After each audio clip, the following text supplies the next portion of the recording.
민주당에서는 심우정 검찰총장을 정조준하는 목소리가 나오고 있습니다. 함께 들어보겠습니다. 꼭두각시 검찰 규탄한다. 내란 속에 윤석열 석방 전 국민이 분노한다. 1심 법원에 이해할 수 없는 판단에 대해 즉시 항고하고 상급심의 판단을 다시 받아볼 기회를 스스로 포기하고 내란 속에 윤석열을 풀어줬습니다. 그 자체만으로 심우정 총장은 옷을 벗어야 합니다. 도저히 용인할 수 없는 짓을 저질러 놓고 아무 일도 없었던 것처럼 넘어갈 수는 없습니다. 민주당은 심우정 총장에 대해 즉시 고발 조치를 취하고 심우정 총장 스스로 즉각 사퇴를 거부한다면 탄핵을 포함해 모든 조치를 취하겠습니다.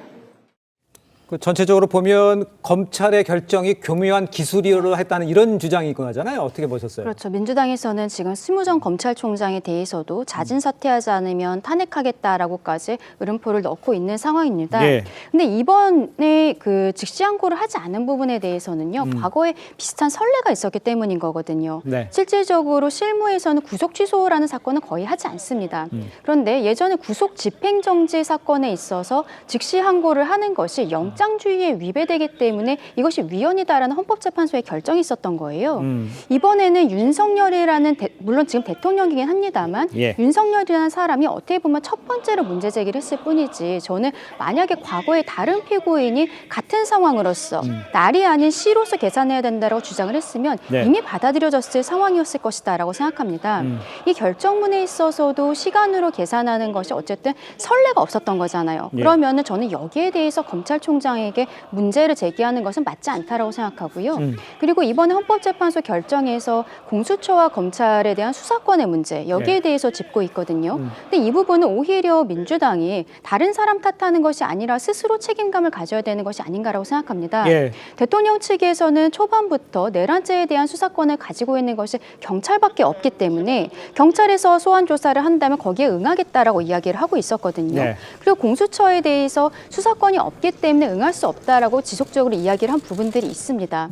그리고 특검으로 했었으면 모든 것이 정리가 될 수 있었던 것인데 민주당 측에서 처음에는 특검에 심지어 외환죄까지 넣어놓는 부분들 그리고 관련되어 있는 사건들에서 모두 인지수사할 수 있는 이런 위헌적인 요소들을 넣었단 말이죠. 근데 처음에 국민의힘 쪽에서는 그러한 내용은 받을 수 없다고 하다가 대통령 측에서 이제 체포와 구속이 닥쳐온 상황에서는 실질적으로 국민의 입장에서 거의 읍소를 했습니다. 다 내려놓을 테니 다 열고서 특검에 대해서 논의하자라고 했을 때 그때 민주당에서 어떻게 했습니까? 국회 오동훈 공수처장을 불러놓고 서울중앙지검장 출신인 그 이성윤 의원이 아니 가슴에 총 맞을 각오로 대통령 체포해오라고 했잖아요. 계속적으로 공수처에 대해서 압박했던 것 아니겠습니까? 그리고 나중에 공수처와 검찰의 그 구속영장 그 연장 과정에 있어서 기각이 되었을 때 그때도 한 번 더 저는 골든타임이 있었다라고 생각을 해요.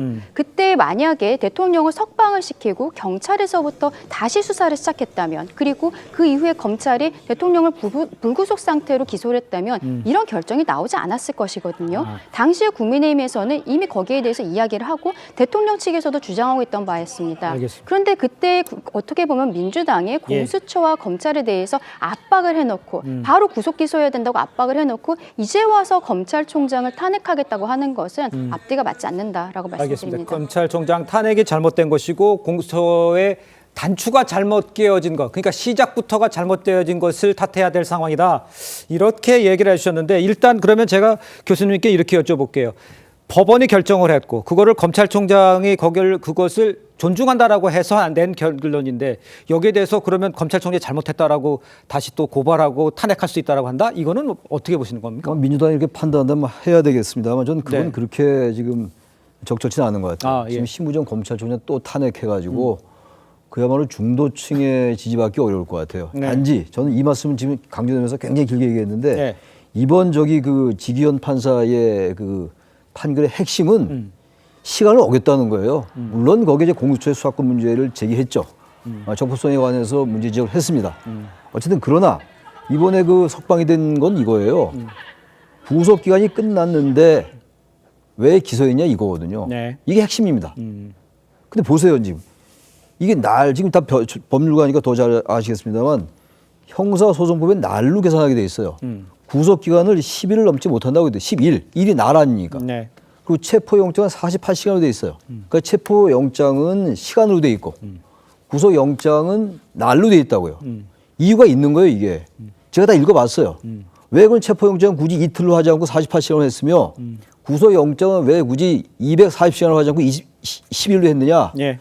이 말 수사 기록이 왔다 갔다 하면서 이 시간이 겹치는 부분이 있는 거예요. 그건 날로 했던 겁니다. 그리고 대한민국의 이 법원, 검찰 수십 년, 몇십 년 동안 다 이걸로 해왔어요. 근데 갑자기 이거를 날로 계산하니까 이 시간을 맞지 않다 해서 지금 이 기소가 잘못됐다는 거 아닙니까? 이게 핵심이거든요. 그러니까 당연히 이 부분에 대해서는 과거에 1993년도에 보석이 위헌결정 난 적이 있었고 네. 그리고 구속집행 정지가 위헌결정이 났기 때문에 거기에 대한 직시항고가 위헌결정이 났기 때문에 이것도 지뢰 지금 검찰에서는 위헌이 날 것 같다라고 해서 안 한 것 같은데 예. 위헌 소지가 있다고 볼 수 있습니다. 그러나 바로 이러한 것 때문에 즉시항고라는 제도가 있는 거예요 지금. 예. 그럼 적어도 이건 날과 일이 이렇게 뭔가 헷갈리고 있는데 여기에서 즉시항고 안 하는 거 당연히 비판할 수 있는 거죠. 예.